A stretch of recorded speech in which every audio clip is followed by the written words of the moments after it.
ও হৰি ও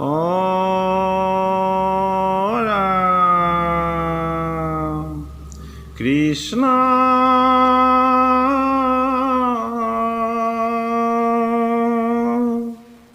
শংকৰ গুৰু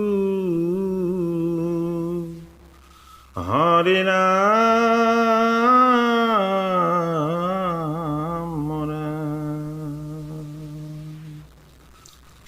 হে কৃপালু বৈষ্ণৱ সমস্ত কৃষ্ণ কথাৰ মাজলৈ আমি আপোনাসৱক সেৱা জনাইছোঁ।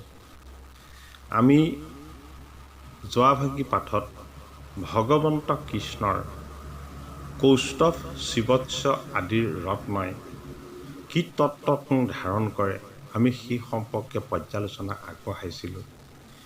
আমি আজিৰ পৰ্যালোচনাত ভগৱন্ত কৃষ্ণৰ পৰম পবিত্ৰ ৰাতুল চৰণত থকা পঞ্চচিহ্ন নুপুৰ নখৰ চন্দ আৰু তেওঁৰ চৰণৰ যি ৰাতুল বৰণ সেই তত্ত্বৰ বিষয়ে আপোনাসৱক বেকত কৰিম। থিৰ বুদ্ধি কৰি ভকত জনে প্ৰত্যেক অংগক চিন্তিব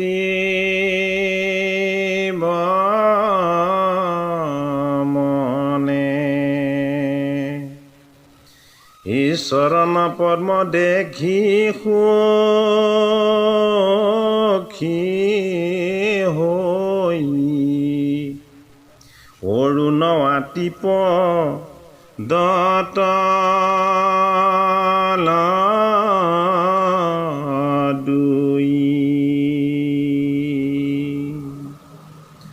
জগতৰ ঈশ্বৰ কৃষ্ণৰ নিৰ্গুণ ঈশ্বৰজনৰ পবিত্ৰ অংগবিলাকক তেওঁৰ পৰম পবিত্ৰ ভকতসকলে ধ্যানৰ যোগেদি দৰ্শন কৰে।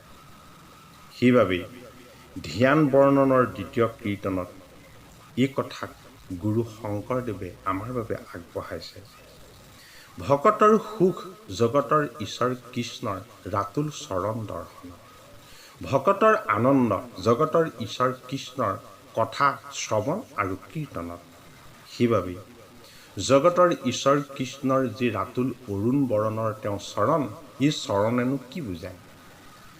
ভকতৰ বাবে ভগৱন্তৰ ৰাতুল অৰুণ চৰণে ভগৱন্তৰ প্ৰতি যি ভক্তি, ভগৱন্তৰ প্ৰতি যি তৃষ্ণা, ভগৱন্তক পাবৰ প্ৰতি যি হেঁপাহ আৰু আকাংক্ষা, তাকেই তেওঁ চৰণৰ ৰাতুল বৰণে সদায় প্ৰতিনিধিত্ব কৰে।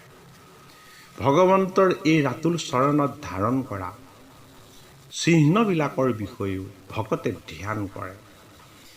হে অংকুশ পদ পদ্মধ্বজ ব্ৰজ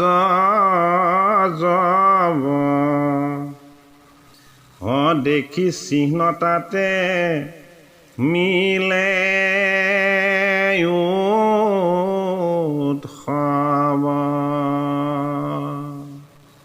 ভগৱন্তৰ অৰুণ চৰণে ভক্তিৰ অনুৰাগক বুজায়।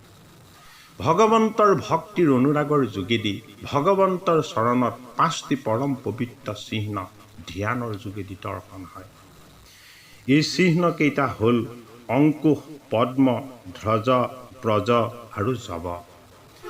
এই পঞ্চ চিহ্ন ৰূপেৰে জগতৰ ঈশ্বৰ কৃষ্ণই ধ্বজ ৰূপেৰে ধাৰণ কৰিছে সৃষ্টিকৰ্তা ব্ৰহ্মাক, ধ্বজ ৰূপেৰে তেওঁ ধাৰণ কৰিছে জগতৰ বায়ু, ব্ৰজ ৰূপেৰে তেওঁ ধাৰণ কৰিছে জগতৰ ঈশ্বৰৰ পৰম পবিত্ৰ ভকত নাৰদক, 4 সিদ্ধগণক, আৰু এই ব্ৰজ ৰূপেৰে তেওঁ ধাৰণ কৰিছে ভগৱন্তৰ নামৰ শক্তিকো। অংকুশ ৰূপেৰে তেওঁ ধাৰণ কৰিছে মহাভকত শিৱক, আৰু অংকুশ ৰূপেৰে তেওঁ ধাৰণ কৰিছে সম্পূৰ্ণৰূপে আকাশক। যৱ ৰূপেৰে তেওঁ ধাৰণ কৰিছে জগত মাতা লক্ষ্মীক, আৰু যৱ ৰূপেৰে তেওঁ ধাৰণ কৰিছে সমস্ত জীৱৰ বীজক, আৰু যৱ ৰূপেৰে তেওঁ ধাৰণ কৰিছে সমস্ত পৃথিৱীক। পংকজ ৰূপত ধাৰণ কৰিছে তেওঁ দেৱতা ইন্দ্ৰক আৰু পংকজ ৰূপেৰে ধাৰণ কৰিছে তেওঁ দেৱত্ব সম্পূৰ্ণ সাত্বিক গুণ মিলাব। সেইবাবেই ভকতৰ বাবে এই পঞ্চচিহ্নই সৃষ্টি স্থিতি লয় নিৰ্বাস আৰু ঈশ্বৰৰ ভক্তি এই সমস্তখিনিক এই পঞ্চচিহ্ন ৰূপেৰে তেওঁ চৰণত ধাৰণ কৰি থাকে। সেইবাবেই ভগতৰ পৰম পবিত্ৰ ভক্তিৰ অনুৰাগে ভগৱন্তৰ ৰাতুল চৰণক দৰ্শন দি এই ৰাতুল চৰণত ভগৱন্তই পঞ্চভূতক ক্ষিতি অপ তেজ বায়ু আৰু মৰুত পাঁচবিধ মুক্তি শালুক্য সাৰূপ্য সাজুৰ্য সমীপ্য আৰু নিৰ্বাণ এই সমস্তখিনি তেওঁ চৰণত পঞ্চচিহ্ন আকাৰে সদায় ধাৰণ কৰি থাকে। সেইবাবেই এই পঞ্চচিহ্ন ভকতে হৃদয়ত স্মৰণ কৰি জগতৰ ঈশ্বৰ কৃষ্ণৰ ৰাতুল চৰণক বন্দনা কৰে। হে চৰণ পংকজ আছে প্ৰকাশী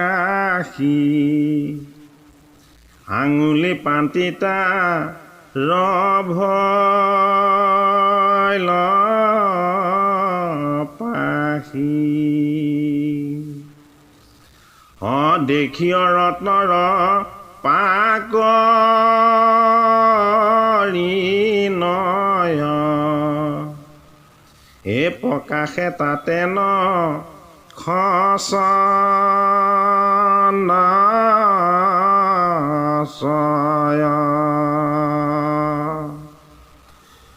ভগৱন্তই আঙুলি ৰূপেৰে ধাৰণ কৰিছে তেওঁ পাৰিষদসকলক চৰণত।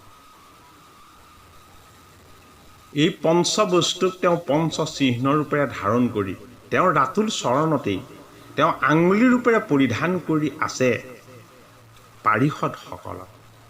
সেইবাবেই জগতৰ ঈশ্বৰ কৃষ্ণৰ পৰা তেওঁৰ পাৰিষদসকল পৃথক নহয়। সেইবাবেই এই পাৰিষদ স্বৰূপ তেওঁ পৰম পবিত্ৰ শুদ্ধ সাত্বিক বৈষ্ণৱসকলত যি পবিত্ৰ ভক্তিৰ ত্যাগ ভাৱনা দৰ্শন পোৱা যায় সেই ত্যাগ ভাৱনাকে কোৱা হয় নখচন্দ বুলি। জগতৰ ঈশ্বৰ কৃষ্ণক নিষ্পৃহ ভক্তিৰ যোগেদি জগতৰ ঈশ্বৰ কৃষ্ণক নিষ্কাম সাধনাৰ যোগেদি তেওঁৰ পৰম পবিত্ৰ পাৰিষদ সমস্তই বৈকুণ্ঠত তেওঁ গুণগান কীৰ্তন কৰি সদায় তেওঁক উপাসনা কৰি থাকে।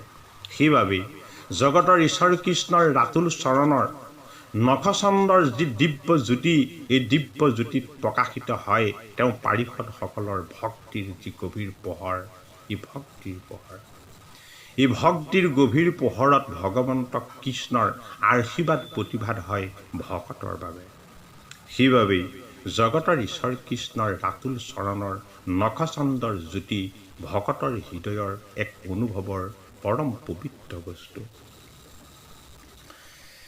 হে ৰাম হে ৰতনে উজ্জ্বলয়ুজন্তি যত হে নুপুৰ প্ৰকাশে পাদ পৃষ্ঠত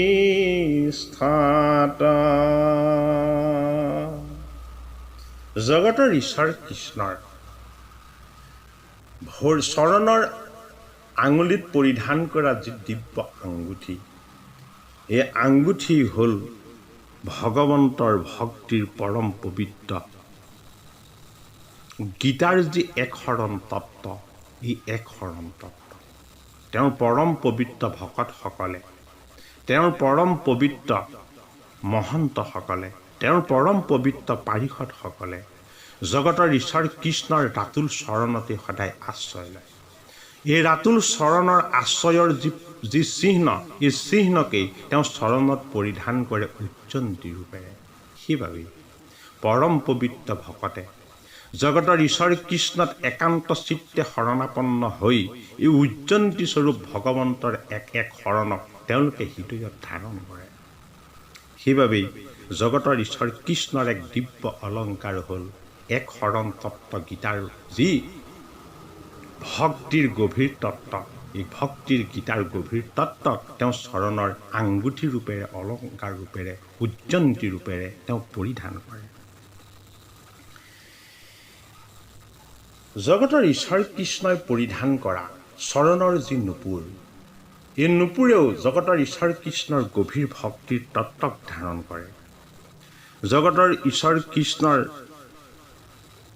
নুপুৰে ২৪ তত্ত্বক পৰিধান কৰাৰ কথাটো প্ৰতিনিধিত্ব কৰে। জগতৰ ঈশ্বৰ কৃষ্ণক জড় হৈ থাকি তত্ত্বগণে যেতিয়া তেওঁক উপাসনা কৰিছিল, তত্ত্বগণে যেতিয়া একো সৃষ্টি কৰিব পৰা নাছিল, তত্ত্বগণত জগতৰ ঈশ্বৰ কৃষ্ণ প্ৰৱেশ হৈছিলে। জগতৰ ঈশ্বৰ কৃষ্ণই প্ৰৱেশ হৈ তেওঁলোকক চৈতন্য কৰি দিয়াত জগতৰ ঈশ্বৰ কৃষ্ণৰ প্ৰতি তেওঁলোকে ভক্তিত ২ অশ্ৰুৰ বন্যা বোৱাইছিল। জগতৰ ঈশ্বৰ কৃষ্ণই তেওঁলোকৰ পবিত্ৰ ভক্তিৰ ভাৱ দেখি তেওঁলোকক তেওঁলোকৰ চৰণৰ নুপুৰ হিচাপে পৰিধান কৰিলে। সেইবাবেই ২৪ তত্ত্বই হ'ল জগতৰ ঈশ্বৰ কৃষ্ণৰ চৰণৰ নুপুৰ। এই তত্ত্বগণেই জগতৰ ঈশ্বৰ কৃষ্ণৰ মূলভূত বস্তু। সেইবাবেই জগতৰ ঈশ্বৰ কৃষ্ণক আমি তত্ত্বৰূপেৰে জানিব লাগিব। জগতৰ ঈশ্বৰ কৃষ্ণক আমি নিগুণ ৰূপেৰে পাব লাগিব। জগতৰ ঈশ্বৰ কৃষ্ণৰ সনাতন সত্তাক আমি সাক্ষাৎ কৰিব লাগিব। সেইবাবেই জগতৰ ঈশ্বৰ কৃষ্ণই ২৪ তত্ত্বগণকে পৰিধান কৰি ৰাখিছে তেওঁ চৰণৰ নুপুৰ আকাৰ।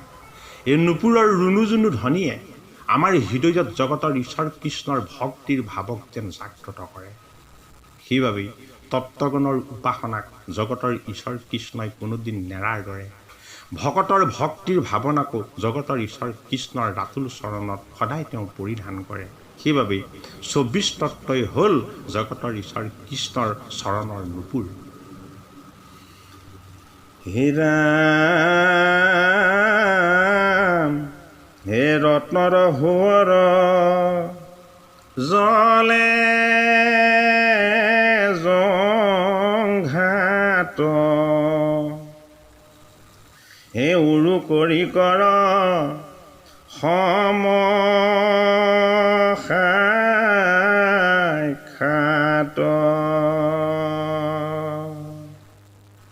জগতৰ ঈশ্বৰ কৃষ্ণই নৰনাৰায়ণ ঋষিৰ ৰূপত যেতিয়া তপস্যা কৰিছিল, তেওঁক তপস্যা ভংগ কৰিবৰ কাৰণে ইন্দ্ৰৰ অপ্সৰীসকল আহিছিল। জগতৰ ঈশ্বৰ নাৰায়ণৰ পৰম পবিত্ৰ দিব্য সাধনাক দেখি এই সাধনাক তেওঁলোকে ভংগ কৰিব বিচাৰিছিল। তেওঁলোকে যেতিয়া লাজ পায়, তেওঁ তপস্যাক ভংগ কৰিব নোৱাৰিলে, জগতৰ ঈশ্বৰক তেওঁলোকে স্তুতি কৰিছিল, হে জগতৰ শ্ৰীহৰি, তুমি সনাতন সত্য, তুমি সত্য স্বৰূপ, তোমাক নাজানি আমি ইন্দ্ৰৰ কথামতে তোমাক আমি চলনা কৰিবলৈ আহিছিলোঁ। তুমি আমাৰ দুখ মৰিহন কৰি তুমি আমাক তোমাৰ চৰণত ঠাই দিবা। সেইবাবেই অপ্সৰাসকলৰ পৰম পবিত্ৰ ভক্তিৰ ভাৱনাক জগতৰ ঈশ্বৰ কৃষ্ণই তেওঁৰ পৰম পবিত্ৰ জংঘাত সুৰৰ ৰূপেৰে সদায় পৰিধান কৰিবলৈ ল'লে। জগতৰ ঈশ্বৰ কৃষ্ণক যি একান্ত চিত্তে ভক্তি কৰিছে, জগতৰ ঈশ্বৰ কৃষ্ণক যি একান্ত চিত্তে উপাসনা কৰিছে, জগতৰ ঈশ্বৰ কৃষ্ণক সাক্ষাৎ জগতৰ ঈশ্বৰ বুলি যি ভকতে সদায় চিন্তন আৰু মনন কৰে, জগতৰ ঈশ্বৰ কৃষ্ণৰ ৩২ অলংকাৰৰ মাজত জগতৰ ঈশ্বৰ কৃষ্ণৰ সমস্ত তত্ত্বকেই সাক্ষাৎ কৰাৰ সুবিধা ভগৱন্ত কৃষ্ণই আগবঢ়াইছে। হে কৃপালু বৈষ্ণৱ সমস্ত, জগতৰ ঈশ্বৰ কৃষ্ণৰ চৰণৰ নুপুৰ, তেওঁৰ ৰাতুল চৰণ আৰু তেওঁ পদত থকা পঞ্চচিহ্নৰ আমি পৰমাৰ্থিক তত্ত্বৰ কথা বিকত কৰি আমাৰ আজি কৃষ্ণ কথাৰ পৰ্যালোচনাৰ আমি ইমানতেই সামৰণিৰ সেৱা ধৰিছোঁ। আমি অহা পাঠ আৰু পৰ্যালোচনাত জগতৰ ঈশ্বৰ কৃষ্ণৰ লগত জড়িত বাকী তত্ত্বগণৰ কথা আমি পৰ্যালোচনা আগবঢ়াম। হৰি ৰাম। জয় গুৰু শংকৰ কৃষ্ণ।